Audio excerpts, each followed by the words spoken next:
সালাম দেওয়া হলো। সুপ্রিয় উপস্থিতি, যাদের আওয়াজে, যাদের হুঙ্কারে সাত সমুদ্র 13 নদী পার হয়ে আসা কটাচোখ সাদামুখ শ্বেতাঙ্গ শয়তানদের রাজ করা এই ভারত ভূমিতে তাদেরকে পালিয়ে যেতে বাধ্য হতে হয়েছিল। যারা 1757 খ্রিস্টাব্দের 23শে জুন পলাশীর আমবাগান থেকে শুরু করে আর 1947 পর্যন্ত টানা একাধারে অবিরাম আপোষহীন সংগ্রাম করে ব্রিটিশকে তাড়াতে ব্রিটিশকে তাড়াতে সক্ষম হয়েছিলেন, সেই জাতির আওয়াজ যখন ঝিমিয়ে যাবে, সেই জাতির কণ্ঠ যখন রুদ্ধ হবে, সেই জাতির পিকআপ এবং ভলিউম যখন কমে যাবে, তখন তো দেশের পরিস্থিতি পাল্টাবে, সিচুয়েশন বদলাবে, ভেরি সিরিয়াসলি সিচুয়েশন হবে। Financial condition and economic condition very bad এবং পোর হবে। সম্মানীয় সুপ্রিয় উপস্থিতি, আমাদের পার্শ্ববর্তী দেশ আফগানিস্তান তার নিচের মাটির তলায় খুঁড়ে ব্রোঞ্জের খনি পায়।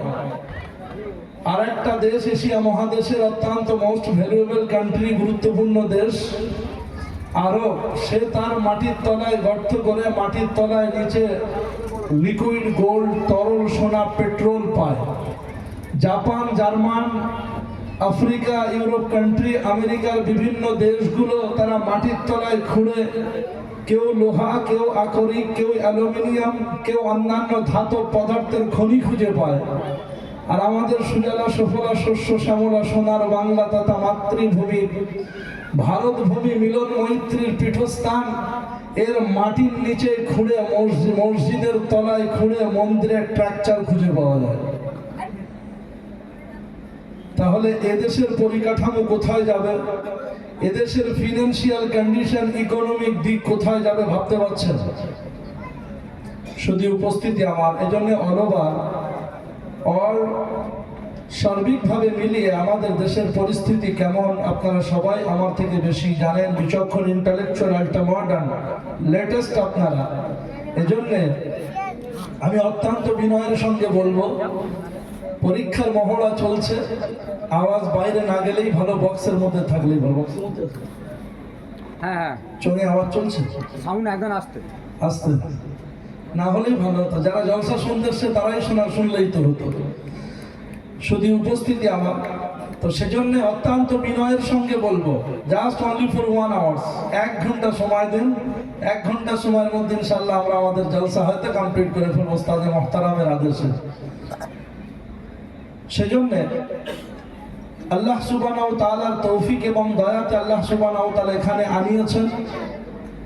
আল্লাহর সাজানো বাগানের বসন্তের যিনি মূল কারণ, প্রিয় নবী রাসূল আরবি, প্রেমের ছবি, হেদায়েতের রবি, নবীদের নবী, নবীদের দলপতি, বিশ্ব সভার সভাপতি, মরু মক্কার আবে জমজম অধিপতি জনাবে মুহাম্মদুর রাসূলুল্লাহ সাল্লাল্লাহু তাআলা আলাইহি ওয়াসাল্লাম, তার মুখনিসৃত বাণী হুজুর বলেন, খায়রুকুম মান তাআল্লামাল কুরআন ওয়া আল্লামা, তোমাদের মধ্যে বেটার বেস্ট পারসন, সর্বোত্তম ব্যক্তি হচ্ছে ওই ব্যক্তি যে কোরআন পড়ে এবং কোরআন পড়ায়, যে কোরআন শেখে এবং যে কোরআন শেখায়। তাহলে আজকে হয় আমরা কোরআন শেখানো ওয়ালাদের দলে, নতুবা কোরআন শিখনে ওয়ালাদের দলে। যারা উপরে বসে আছি তারা কোরআন শেখানোর দলে, আর যারা নিচে আমরা কোরআন জানতে বুঝতেছি তারা কোরআন যারা শিখছি তাদের দলে। তাহলে দুটো দলকে নবীজি অনারেবল, রেসপেক্টেবল, সম্মানীয় ব্যক্তি বলে আল্লাহর নবী ঘোষণা দিয়েছেন। এজন্য যে আল্লাহ সুবহানাহু ওয়া তাআলার কালাম, যে আল্লাহ সুবহানাহু ওয়া তাআলার মোস্ট ভ্যালুয়েবল গিফট, সেরা উপহার কোরআনে কারীম, মৃত্যুহীন অমর গ্রন্থ, মানবতার শুদ্ধিকরণের বিশুদ্ধ বাণীতে ভরপুর, সেই কোরআনে কারীমের জন্য আমরা এখানে একত্রিত হয়েছি।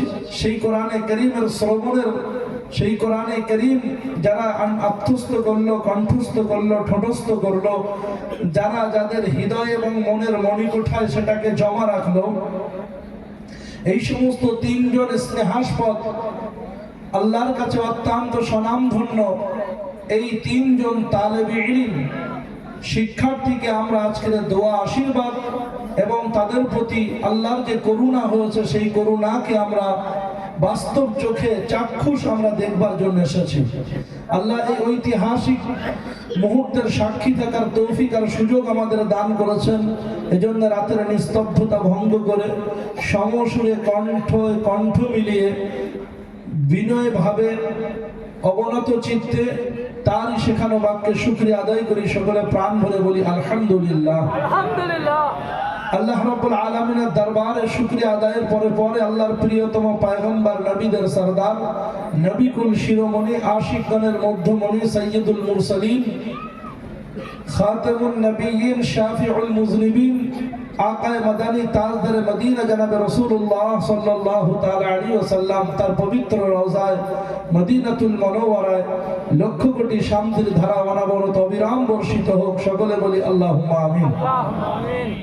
মঞ্চস্থ সুধীজন, বিদগ্ধ উলামায়ে কেরাম, দূর দূরান্ত থেকে আগত হুফাজে কেরাম এবং আইম্মায়ে হযরত, বিশেষ করে ওস্তাদ মুহতারাম জনাব হযরত হাফেজ সাহেব হুজুর দামাত বারকাতুল আলিয়া, সকলকে শ্রেণীগতভাবে স্তর অনুযায়ী আন্তরিক অভিনন্দন, প্রেম, প্রীতি, শুভেচ্ছা, মোবারকবাদ, সাধুবাদ জ্ঞাপন করছি। পর্দার অলক্ষ্যে আড়ালে আবডালে অন্তরালে বসে থাকা ধার্মিক উপবিষ্টা মা ও বোন সকলের প্রতি রইল অকৃত্রিম নির্ভেজাল শ্রদ্ধা, সাধুবাদ, মোবারকবাদ। আল্লাহ সুবহানাহু ওয়া তাআলা আজকের এই মজমাকে, আজকের এই মাহফিলকে আল্লাহ কবুল করুন, বলি আল্লাহুম্মা আমিন। আল্লাহর দরবারে ন্যূনতম আমল আর ইবাদত যদি কবুল হয় তো তার মূল্য অনেক, আর যদি আল্লাহর দরবারে বৃহত্তর ইবাদত উহুদ পাহাড় পরিমাণ ইবাদত যদি কবুল না হয় তাহলে তার কোনো মূল্য নাই। নবীজি সাল্লাল্লাহু তাআলা আলাইহি ওয়াসাল্লাম একবার সাহাবীদের সামনে জিজ্ঞাসা করলেন, আতাদরি মাল মুফলিস, তোমরা কি বলতে পারো যে সবথেকে অসহায়, নিরুপায়, গরিব, হতদরিদ্র ব্যক্তিকে? তো আপনাদের কি মনে হয়? আল্লাহর নবীর প্রত্যেকটা পয়েন্ট, আল্লাহর নবীর প্রত্যেকটা কথা যুক্তিভিত্তিক, অযৌক্তিক তিনি কোনো কথা বলতেন না। তো এই প্রশ্ন যদি আমাদের মাঝখানে করা হয়, আতাদরুনা মানিল মুফলিস, যে তোমাদের মধ্যে অসহায়, নিরুপায়, হতদরিদ্র কে? তো ভাই কি বলে মনে হয়? সাহাবারা উত্তর দিয়েছিলেন, আল মুফলিসু মিন্না, আল মুফলিসু মিন্না লাইসা লাহু দিরহামু ওয়া দিনার আও মাতা, যে আমাদের মধ্যে মুফলিস, অসহায় হচ্ছে ওই লোকটা যার কাছে সোনার টাকা, রূপোর টাকা, বর্তমান সমসাময়িক সময়ে চলমান যে মুদ্রা সেই মুদ্রা নেই, ওয়ালা মাতা, আর তার কাছে সম্পদ, সামগ্রী, বিত্ত, বৈভব কিছু নেই। সেই লোকটা হচ্ছে হতদরিদ্র, সেই লোকটা হচ্ছে মুফলিস, সেই লোকটা হচ্ছে গরিব, সেই লোকটা হচ্ছে অসহায়, নিরুপায়। সাহাবাদের উত্তরের সঙ্গে আমাদের উত্তর একমত না? হ্যাঁ কি না বলেন? কথা বুঝতে পারছেন না? পারছেন না? একটু সারা শব্দ দিন, তাহলে বুঝবো যে ইনশাল্লাহ বক্তব্য ঠিকঠাক হচ্ছে। আর যদি সারা শব্দ না দেন তো ভাববো হরপ্পা মহেঞ্জোদারোতে বক্তব্য চলছে, নতুবা কবরস্থানে ভাষণ চলছে। কবরস্থানের ভাষণ বোঝেন? কবরস্থানের ভাষণ সব থেকে সহজ। আমিও মাশাআল্লাহ কাউকে ছোট করছি না, আমিও একটা জায়গার ইমাম। তো ইমামদের বড় যন্ত্রণা এবং কষ্ট।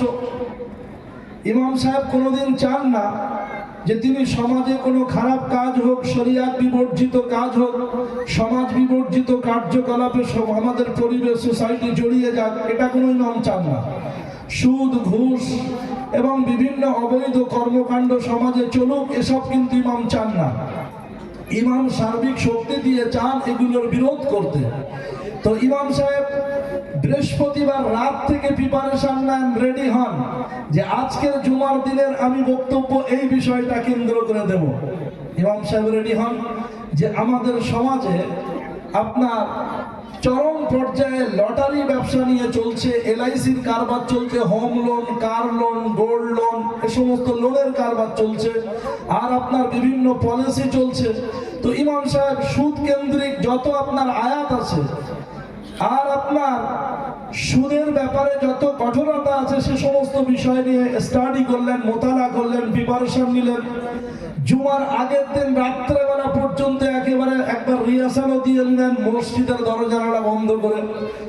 সকালবেলা জুমার দিনে ফজরে আর্লি মর্নিং এ সবাই ফজরের নামাজ ইশরাকের নামাজ পড়ে চলে গেলে ইমাম সাহেব মসজিদের দরজা জানালা একবার লাগিয়ে দিয়ে আরেকবার রিহার্সাল দিলেন যে আহাল্লাল্লাহুল বাইয়া ওয়া হারামার রিবা, আয়াতটা এইভাবে পড়ব, ওয়ালা তাকুলু আমওয়ালাকুম বাইনাকুম বিল বাতিল ওয়া তুদলু বিহা ইলাল হুক্কাম লিতাকুলু, এই আয়াতটা এইভাবেই পড়ব, ওয়ালা তাকুলুর রিবা, এই আয়াতটা এইভাবেই পড়ব।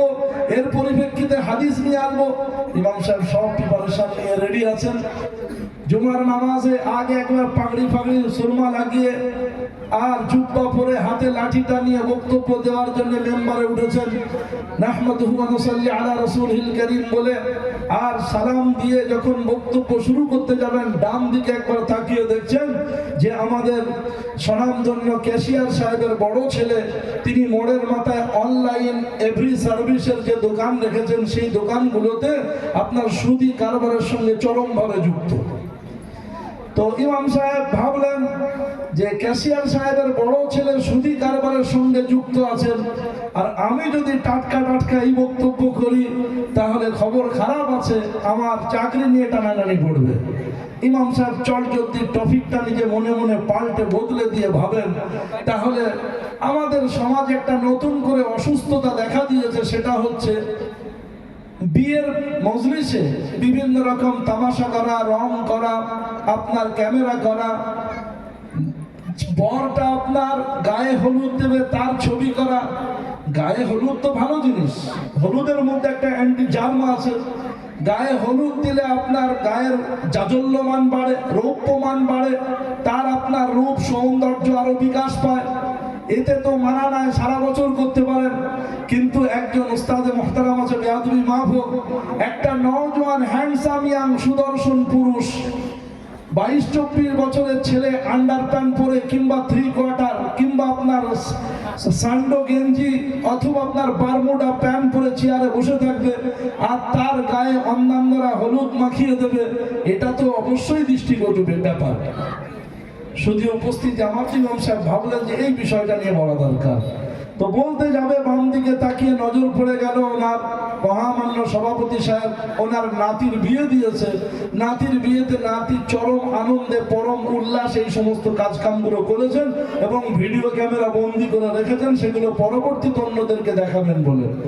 তো ইমাম সাহেব চট জলদি টপিক বদলে নিয়ে বলবে, ভাই কি বলবো, দুঃখের কথা, আল্লাহ সুবহানাহু ওয়া তাআলা রাসূল জানিয়েছেন মুর্দাকে যখন কবরে রাখা হয়, কবরে রাখার পরে মাইয়াতকে দাফন করে যখন মাইয়াতকে দাফন করে যখন সবাই চলে আসে, আসার পরে তখন ওই কবরে মুনকার আর নাকির বলে দুইজন ফেরেশতা সেটা জিজ্ঞাসা করে, মান রব্বুকা মান নবিয়ুকা মা দীনুকা, বলো তোমার রবকে, বলো তোমার নবীকে, বলো তোমার দ্বীনকে। বলতে পারলে ভালো, আর না বলতে পারলে দুই দিকের কবর তাকে এমন জাপটে আষ্টে পৃষ্ঠে ধরে একটা পাঁজর আরেকটা পাঁজরের মধ্যে ঢুকে পড়ে।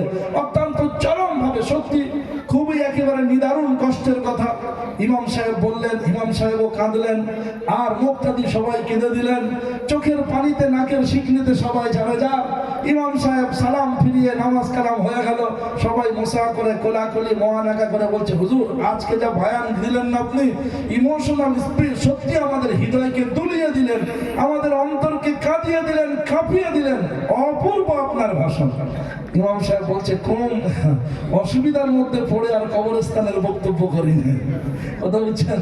তারপরে সবাই চলে গেলেন।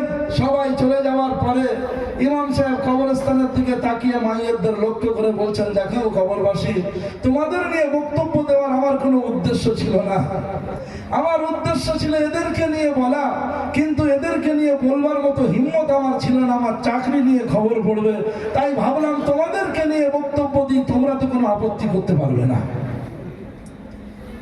তো তখন কবরবাসী বলে, আপত্তি নয় করতে পারবো না, কিন্তু তুমি যদি হিম্মত করে সাহসিকতা নিয়ে এই কথা যদি বলতে, তাহলে এরা শুধরাতো, পাল্টাতো, বদলাতো, চেঞ্জ হতো, কবরে তাদের পরিণতি আজকে এই হতো না যেমন আমাদের হচ্ছে। তো আপনারা কি বক্তব্য শুনতে চান? মানে জীবিত মানুষের বক্তব্য না মরা মানুষের বক্তব্য? কি বক্তব্য বলেন? জীবিত নাকি?